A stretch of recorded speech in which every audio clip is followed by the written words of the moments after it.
go manage in the National League, man? I mean, that one would hurt a little bit more. All right, guys, welcome back to the Sports Fix. We'll talk a little bit about that here. Mike Brandenberry from DidTheTribeWinLastNight.com. Just about 15, 20 minutes from now, joining us here on the show. Phone lines aren't open. Facebook.com/TheSportsFix. Tweet with us at TheSportsFixCLE. Email us, TheSportsFix@AOL.com. James Brown screaming about payback in the background. Brown's looking for some. How will they do that? The only way to do it is to follow the 3 bones to victory. Or, they can write their own plan that has nothing to do with what we're going to talk about. But it makes us feel good to tell you how we think the Browns could win this game. By we, I, of course, mean Ryan Ruiz of Dog Pound Nation. Every week, he's got the 3 dog bones to victory. He's going to lay them out for you today. The Browns, as I said before the break, work cut out. Absolutely. Bell and Brown and Roethlisberger. Oh, my. And that's just the tip of the iceberg. So let's go to the hotline. Let's see where Ryan's at. Checking in this week here. Ryan Ruiz from Dog Pound Nation. How you doing, my man? J-Rock, I got my first win last week. That's right. You were just picking them wrong, man. You were just on the wrong side of the wins and losses at first, but the Browns managed to catch up with you here this week. So now you, like them, looking to get that momentum turned around and going. And I hear you. I know you texted me yesterday. You're like, man, I don't know who to pick in this one, man. I mean, which way do you go? Everybody's there, because even Jonathan Knight, who traditionally can be, just a wee bit jaded, and rightfully so, by the way, but just a wee bit jaded towards the Browns for week to week and week. But even he is on that precipice of, man, they take care of business this week, and I'm all in on these guys. Let's see what happens. So this is a big one, because if fans are feeling that way, if media's feeling that way, you got to think that the players are feeling that way too, because they know whether you have been a part of the recent history or not, it still weighs on you because everybody else is hanging that on you, even though you may have just showed up last summer. That's so true, J-Rock. Jonathan Knight, he's like the yin to my yang here. You know it. I'll tell you what. I gotta start off this segment by telling you something. I have to apologize. Why? Last segment, I called Brian Hoyer a game manager, and you know what, J-Rock, you're absolutely right, and that was a bad term to give him. And Brian Hoyer's a playmaker. He's smart, and he's cool under pressure. He's 5-2 in his 7 starts. He puts his team in a position to win. And most of all, it's something that we talked about all summer. We talk about what is the it factor. Brian Hoyer has it. He has it. And I apologize. I will never call him a game manager again after witnessing the greatest comeback by a road team in NFL history. I had to get that off my chest, J-Rock. Hey, I mentioned it Monday. I said, yeah, see, Ryan and I talked about this on Friday. I'm not trying to say that I'm not saying, hey, this is, the next Peyton Manning is going to rack up these huge statistics, whatever. But like you use that word it, man, and just game manager, to me, people attach that term to somebody just because, they don't do anything flat. But I said, even that, I said it last week, man, that's not the right term, because that, to me, is a different type of quarterback. This is a guy that, regardless of how it gets done, Brian Sipe, JK just did it. That's the example I keep going to. And hey, and Bruce brought it up in the chat room. He's absolutely right. The scary thing about the Cardiac Kids is that the next season, everything that went right for them in the 80 season went wrong for them in 81. They played the same kind of games. They were all close games in the second half, had a chance, but instead of catching the breaks, they were just blowing them left and right, flipped from 11-5 to 5-11. I mean, it really, I've read some books on it where a lot of the guys that played back then were just like, it just seemed like whatever magic we had in 1980, we had the opposite magic. It was just, we were getting our payback from karma or whatever in 1981. So there is that to worry about.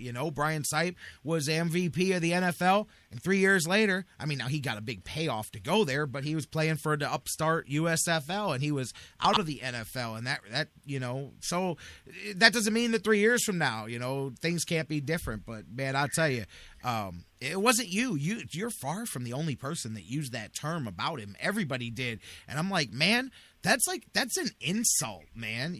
That's like saying, yeah, you're all right, but other guys could do what you do. I just think that there's certain things, and it is the term that you use. I go back to last year, talking to players, not talking to media, listening to fans, or my own opinion, talking to players. And I kept saying this last year when Hoyer was injured. I said, look, I don't know how many games this kid would have won. I don't know if the league would have figured him out. But I got grown men who professionally have done this for a long time, and they don't kiss anybody's butts, especially when you're talking to them off the record. And these cats are like, look, there's something different. When that dude looks us in the eyes in the huddle, like, everybody perks up and everybody believes, and it's like, look, there's a different vibe. And when these guys are telling you that, not asking for it, they're offering it blatantly. I mean, really, you could tell the difference. It doesn't even matter if he has it or not. They believe that he has it. That's probably the best way to put it, is everybody else on the team believes that he has it, and that is as good as anything else. You know what, J-Rock, you're absolutely right. To me, you know, obviously the second Travis Benjamin touchdown won the game for him. But to me, what I think the problem with that I had by using that term was that I didn't have enough body of work, just like everybody else. You know, rightfully so. No, we don't have enough body of work on him. So, but to me, the play what where he showed stepped in the that pocket. it factor was that play where he eluded Sean Phillips and stepped up. I mean, he needed to make a play for his team, and he did. And that is the difference between all the other quarterbacks, between him and all the other quarterbacks that we've had over the last Since 15 '99. years. Yeah. And I'm with you. That play, I pointed that one out too. I said, now there's the one that all the ones that say he's just a game manager, you show me that one, because he steps up out of the pocket, avoids the pressure, finds a guy who broke off his route, and that was a great job. But you know what? Hey, the other guy on the opposite side, you know what Hoyer hasn't done? He hasn't beat the Steelers yet. He hasn't. There's a lot of things still that he has not done yet. A lot of things that he has to prove to everybody 1 week at a time. Because, you know, John McMullen says it every week. He goes, the bad part about Brian Hoyer's existence is that every week, no matter what he does, he has to go out and do it again, because you got, you know, everybody knows what's sitting right behind him, just waiting for him to stumble. But every week that he goes out there and gets it right, cha-ching, you can literally hear the dollar signs as he becomes more and more valuable, whether it's to the Browns or whether it's to whoever next year, because he's continuing to add to his value. But, you know, and maybe that's part of what works for him. But he hasn't done what Ben Roethlisberger's done. Ben Roethlisberger, at the end of the day, the Browns have to beat him. Let's start there. We've talked a lot about Brian Hoyer, but I want to start on the defensive side for the Browns, man. I mean, you got to stop. You got to stop a lot of people. You got to stop Bell. You got to stop Brown. But mainly, you got to stop Ben Roethlisberger. I'm worried looking at last week, and Coach O'Neal talked about those couple of plays where they had Locker early in the backfield. He gets out of it. Nobody's making tackles. He's finding touchdowns. He's finding passes downfield. That's Jake Locker, who can do that very well. Ben Roethlisberger does it even better. Oh, yeah. Ben Roethlisberger is the epitome of making a play with his feet, or of extending a play. Yeah. And it seems like if you go back and watch every Cleveland Browns Pittsburgh Steelers game over the last 10 years, 12 years, he's made one of those plays in every one of those games. Absolutely. I mean, this guy is 17-1 versus the Browns, so he's obviously doing something right. My Dawg Bones in week one was to contain Roethlisberger, and they couldn't do it. So I think you're right on the defensive side of the ball. I think some adjustments need to be made. I think this defense and Jim O'Neal is pretty amped up, and they use the word pissed off. I mean, things need to change, and there's some guys going to be missing this week. I wouldn't be surprised to see a couple of different schemes this week. Maybe play a little more of his own. Maybe move Ataba Rubin over to defensive end instead of having him at the nose tackle spot. Get his Ishmaeli Kitchen in. Things like that. I mean, something's got to give to contain Ben Roethlisberger.